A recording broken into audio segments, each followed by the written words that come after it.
Hello. Now, xenophobia is the irrational fear, dislike, or prejudice that is directed at people of different nationalities or cultures, and it often manifests itself through uh, exclusion, discrimination, and sometimes outright violence that is and hate that is pitted against people who are of different nationalities uh, or cultures by the host or the dominant nationality or culture. Now, this phenomenon, while not being entirely a new thing, it has, of course, it has been manifested in several cultures and in several countries. Usually,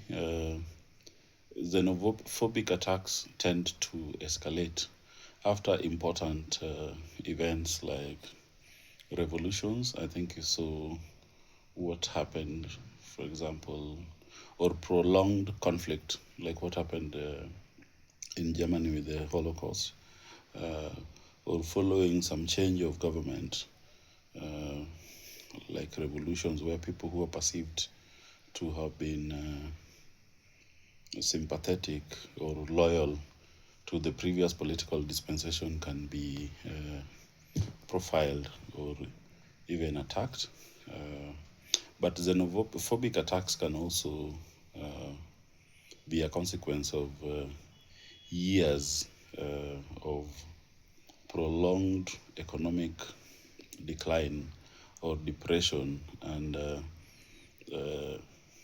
influencers or even gatekeepers and even the political class can carry out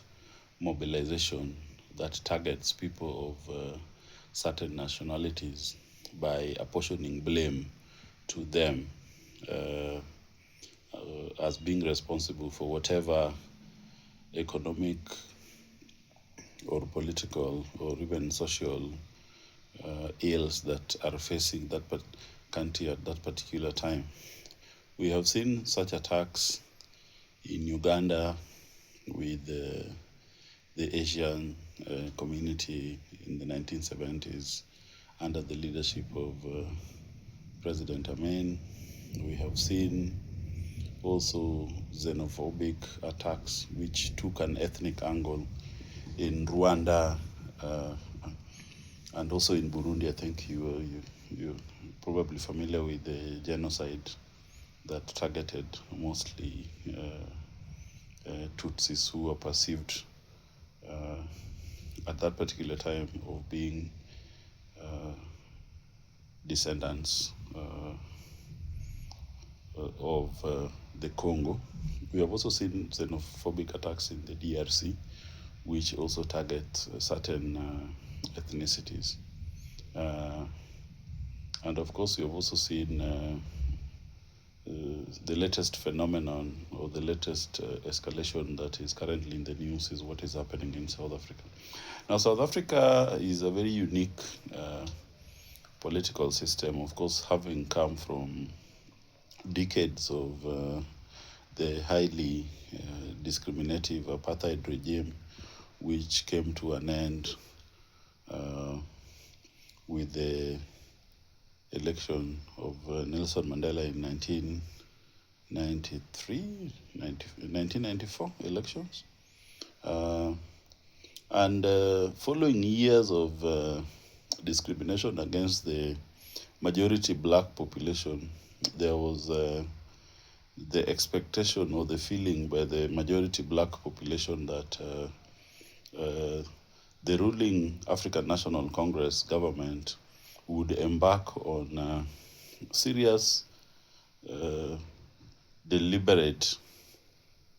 and systemic redistribution of wealth, particularly among the black population. We know that income and wealth disparities that have existed in South Africa for decades. Uh, and therefore, the black population was expecting that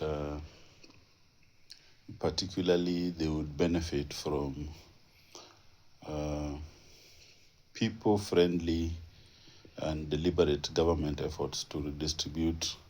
factors of production, particularly land. Uh, Now, that process has been slow. In fact, successive regimes of the African National Congress, which has been ruling South Africa since 1994, albeit with a reducing mandate, has not met the expectations of much of the African population, who are increasingly becoming disillusioned with the pace of reforms and the redistribution of land in that country. Uh, so these frustrations have boiled over and have actually driven a very significant uh, percentage of the black population uh, to become more aggressive in terms of their quest for the acquisition of those factors of production and the redistribution of wealth. Uh, while the political class, particularly the economic freedom fighters, which emerged about a decade ago, has been at the forefront in calling for reforms and deliberate redistribution of resources, particularly land, to the black population, I think it has not resonated well. If you are looking at the pattern of elections, during the last general elections that were held 2 years ago, the ANC's uh, majority in the National Assembly, of course, reduced quite significantly to the point that for the first time the party has been forced to share power with the Democratic Alliance, which is an offshoot of the formerly white supremacist Afrikaner led government. Now, of course, that has left the ANC with a lot of egg on their face and has significantly also undermined their legitimacy as the ruling party, leaving a very big segment of the population feeling that the ANC no longer fully represents them, that the party has compromised some of its ideals as a social democratic party that whose main agenda was to redistribute wealth and to address and redress long-standing grievances that affect the black population of South Africa. So in that lacuna emerged Julius Malema and his Economic Freedom Fighters Party. But it is surprising that much as Malema has been leading in terms of the rhetoric and appearing to lead the pro-people wing of politics in South Africa, that support did not translate into any significant gain for the party during the last general elections. That's a story for another day. But the feeling around South Africa is that the political class has not sufficiently addressed those grievances, and that could inform why people are increasingly taking the law into their own hands. But what is surprising is that this anger by the majority black population is not directed at the white community population in South Africa who controls resources. It has been directed at the black African immigrants from other countries, particularly neighboring countries like Zimbabwe and also far-flung countries like Nigeria, who have very significant populations within South Africa. The fact that those attacks have spread to a number of counties, cities and states within the Republic of South Africa, of course, is a matter of concern, and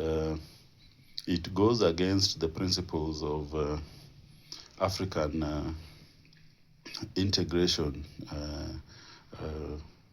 inter-African intra-African trade and cooperation, which the African Union has been calling for. And even bodies like SADC appear to be very ambivalent in terms of making pronouncements that condemn whatever is happening in South Africa.